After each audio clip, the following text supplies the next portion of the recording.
Good morning. स्वागत करता हूं आप सबों का मेरे यूट्यूब चैनल वीकेटी एजुकेशन में, जहां आज हम क्लास 10th का जो चैप्टर पढ़ रहे थे, अर्थशास्त्र का दूसरा चैप्टर भारतीय अर्थव्यवस्था के क्षेत्र, इसके विषय में पढ़ेंगे। इसका आज हम लोग भाग 2 पढ़ने वाले हैं, भाग 2।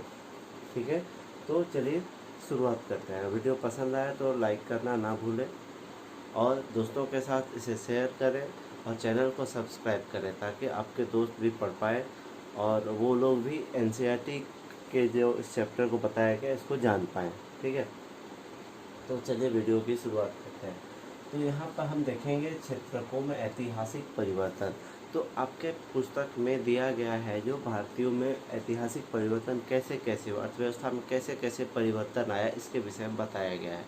तो कैसे परिवर्तन आया मैंने बताया था। प्राथमिक क्षेत्र में क्या क्या है, प्राथमिक क्षेत्र में बताया था, प्राथमिक बताया था, द्वितीयक बताया था और तृतीयक बताया था।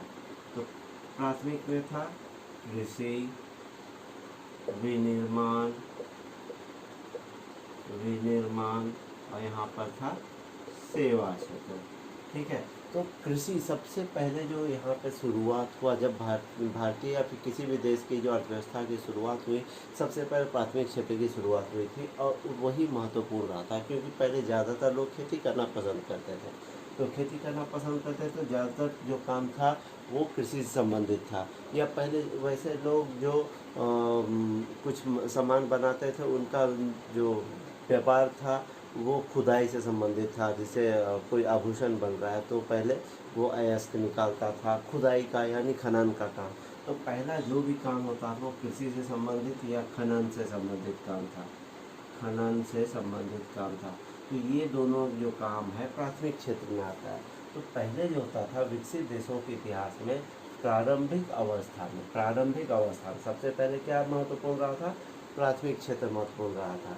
ठीक है, उसके बाद जैसे जैसे कृषि प्रणाली विकसित हुई, जैसे जैसे ये विकसित हुई, ये अच्छी हुई, बेहतर हुई, तो कृषि प्रणाली जैसे जैसे बेहतर हुई तो इससे बनने वाले सामानों की संख्या बढ़ने लगी। तो इससे क्या हो गया, विनिर्माण बढ़ गया, विनिर्माण होने लगा। विनिर्माण मतलब कृषि से उत्पादित वस्तुओं से कुछ नए चीज़ बनने लगे। तो यहाँ क्या होने लगा, विनिर्माण महत्वपूर्ण हो गया। तो अब यहाँ पर देखिए, जैसे जैसे कृषि प्रणाली परिवर्तित होती गई, कृषि क्षेत्र समृद्ध होता गया और उत्पादन बढ़ने लगा। और उत्पादन बढ़ने लगेगा तो क्या हुआ, द्वितीय क्षेत्र भी बढ़ने लगा। अब क्या महत्वपूर्ण हो गया है, विनिर्माण क्षेत्र यानी कि द्वितीय क्षेत्र महत्वपूर्ण हो गया। ठीक है, अब हम यहाँ देखेंगे लोग कृषि के अलावा अन्य कार्य भी करने लगे, शिल्पियों और व्यवसायियों की संख्या बढ़ने लगी। तो यहीं पे मैंने बताया कि ये प्राथमिक क्षेत्र बढ़ा तो इससे शिल्पी बढ़े, व्यापारी बने, इनसे कुछ कुछ बनाने, वस्तुएं बनाने लगे। तो इससे क्या हो गया, द्वितीय क्षेत्र आगे बढ़ा। लंबे समय के बाद विनिर्माण की नवीन प्रणाली के प्रचलन से कारखाने अस्तित्व में आए। अब धीरे धीरे कारखाने बनने लगे। लोग इस क्षेत्र में तो हैं ही सबसे ज़्यादा कार्यरत, लेकिन यहाँ से बहुत सारे लोग अब कहाँ आने लगे, यहाँ पर आने लगे, कारखानों में। किसमें, कारखानों में। तो कारखानों में जो लोग आने लगे तो यहाँ पर अब क्या हो गया, द्वितीय क्षेत्र महत्वपूर्ण हो गया। यहाँ क्या बता रहे, कुल उत्पादन और रोजगार की दृष्टि से द्वितीय क्षेत्र सबसे महत्वपूर्ण हो गया। तो यहाँ पर हमने देखा कि प्राथमिक क्षेत्र से द्वितीय क्षेत्र में कैसे लोग आते गए।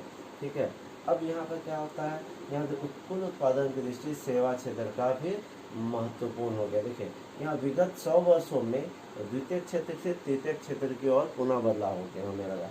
अब यहाँ देखेंगे कि जैसे जैसे इसमें लोग आने लगे, लोगों के पास पैसा बढ़ने लगा, है ना, पैसा बढ़ने लगा तो दूसरा सामानों की मांग बढ़ गई। फिर उसके बाद ज़्यादा पैसा तो और कुछ काम करने लगे, लोग अपना इन्वेस्टमेंट कहीं करने, निवेश करने लगे। तो इससे क्या होने लगा कि ये बढ़ने लगा। ठीक है, जितने भी लोगों की संख्या है द्वितीय से तृतीय क्षेत्र की ओर होने लगी, इससे जनसंख्या तृतीय क्षेत्र में और बढ़ने लगा। तो इससे क्या होने लगा, देखिए विगत 100 वर्षों में द्वितीय क्षेत्र से तृतीय क्षेत्र की ओर पुनः बदलाव होने लगा। यहाँ पर द्वितीय से तृतीय की ओर होने लगा है। ठीक है, अब यहाँ पे देखेंगे कुल उत्पादन की दृष्टि से सेवा क्षेत्र का महत्व बढ़ गया। अब यहाँ विनिर्माण के बाद ज़्यादा लोग यहाँ खरीदने लगे, खरीदारी होने लगी, लोग उनके पास शिक्षा के लिए कहीं और जाने लगे, लोग शिक्षित होना चाहने लगे, लोगों में स्वास्थ्य के प्रति उत्सुक देखभाल ज़्यादा बढ़ गया, लोग स्वास्थ्य की ओर ध्यान देने लगे, लोग व्यापारी बनने लगे, लोग यहाँ यातायात करने लगे, पैसा है तो सब काम होगा। तो इसलिए अब धीरे धीरे क्या हो गया, धीरे धीरे जितना ये लोग भी हैं, यहाँ बहुत सारे लोग अब सेवा क्षेत्र की ओर जाने लगे।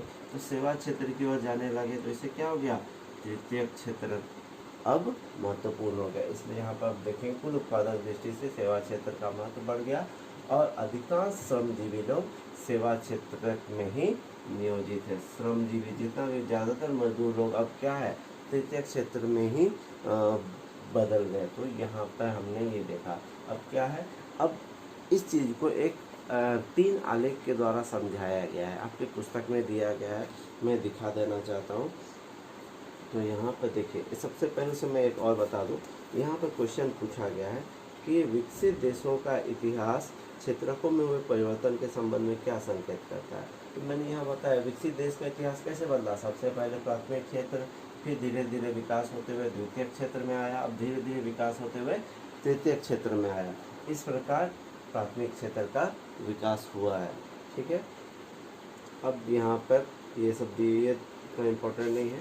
अब हम लोग देखेंगे ये मैप जो मैं बता रहा था।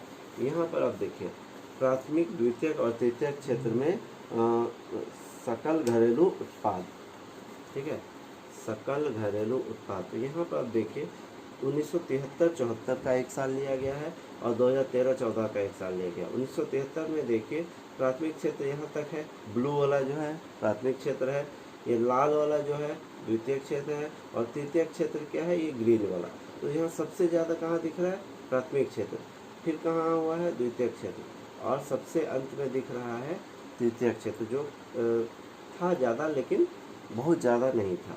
तो यहाँ पर ये देखिए, और 2013-14 में क्या हो गया, देखिए 2013-14 में कृषि भी बढ़ा है, विनिर्माण भी बढ़ा है, लेकिन सबसे ज़्यादा क्या बढ़ा है, सेवा क्षेत्र बढ़ा है। तो ये क्या बता रहा है कि समय के साथ साथ सेवा क्षेत्र में ज़्यादा बढ़ोतरी हुई है। ठीक है, अब हम दूसरा आलेख देखेंगे। यहाँ पर देखिए सकल घरेलू उत्पाद क्षेत्रकों की हिस्सेदारी, कि इसमें क्षेत्र सकल घरेलू उत्पाद जो है, जिसको हम लोग रुपयों में देखते हैं, जो जितना उत्पादन होता है उसके कुल मूल्य के रूप में देखते हैं। तो यहाँ पर देखिए इसमें क्षेत्रकों की हिस्सेदारी कितनी है। तो 1973-74 में देखिए यहाँ पर प्राथमिक क्षेत्र कहाँ है, 40% है। फिर उसके बाद द्वितीय क्षेत्र कितना है, 40 और 50 के बीच 52 है मान लीजिए, तो यहाँ 12% करीब है। ठीक है, इन दोनों के बीच 52 में से 40 घटाइएगा तो 12%, और फिर यहाँ से आप 52 से यहाँ पर 100 तक गया है, तो यानी कि यहाँ पर कितना हो गया, 48% करीब है तृतीय क्षेत्र। तो सबसे ज़्यादा कहाँ दिख रहा है, तृतीय क्षेत्र में। वहीं 2013-14 में भी देख लीजिए, यहाँ क्षेत्र की हिस्सेदारी कितनी है 2013-14 में, यहाँ प्राथमिक क्षेत्र में लगभग 12% दिख रहा है। फिर यहाँ पर लाल वाला जो है द्वितीय क्षेत्र है, ये कितना दिख रहा है, 12 से लेकर के आपका 32-33 तक दिख रहा है। तो ये यहाँ पर हो गया 20%, और सबसे ज़्यादा दिख रहा है तृतीय क्षेत्र, ये कितना है 32 से लेकर के 100 तक है, यानी कि ये 68%, 68% यहाँ पर। तो सबसे ज़्यादा हिस्सेदारी कहाँ दिख रहा है, तृतीय क्षेत्र में। क्षेत्रों को हिस्सेदारी मतलब ज़्यादा से ज़्यादा लोग इस क्षेत्र में तृतीय क्षेत्र में लगे हुए हैं। नहीं, सकल घरेलू उत्पाद में इनका योगदान उतना है।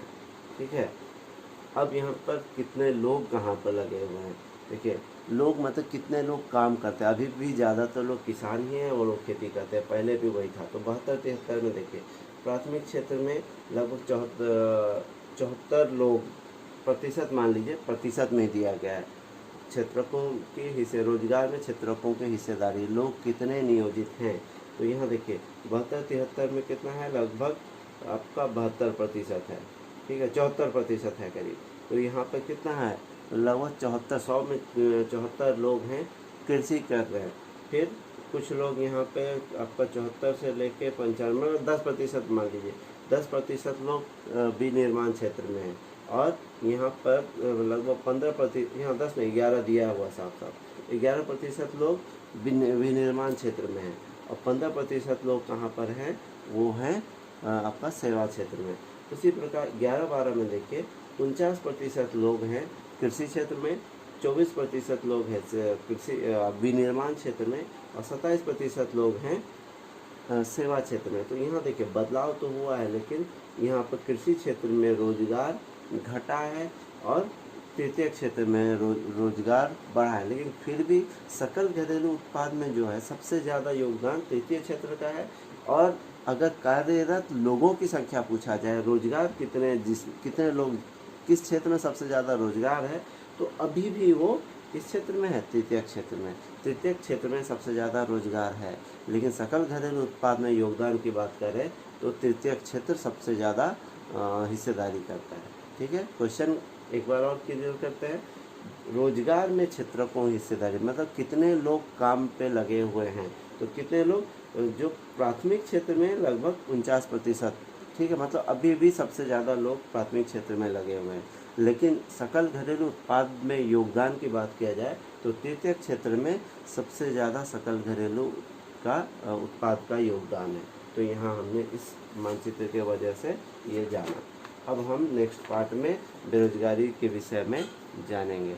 अगर आपको वीडियो पसंद आता है तो लाइक करें, और पसंद नहीं आता है तो अनलाइक करें, और उसका क्या रीज़न है वो भी बताइए। धन्यवाद।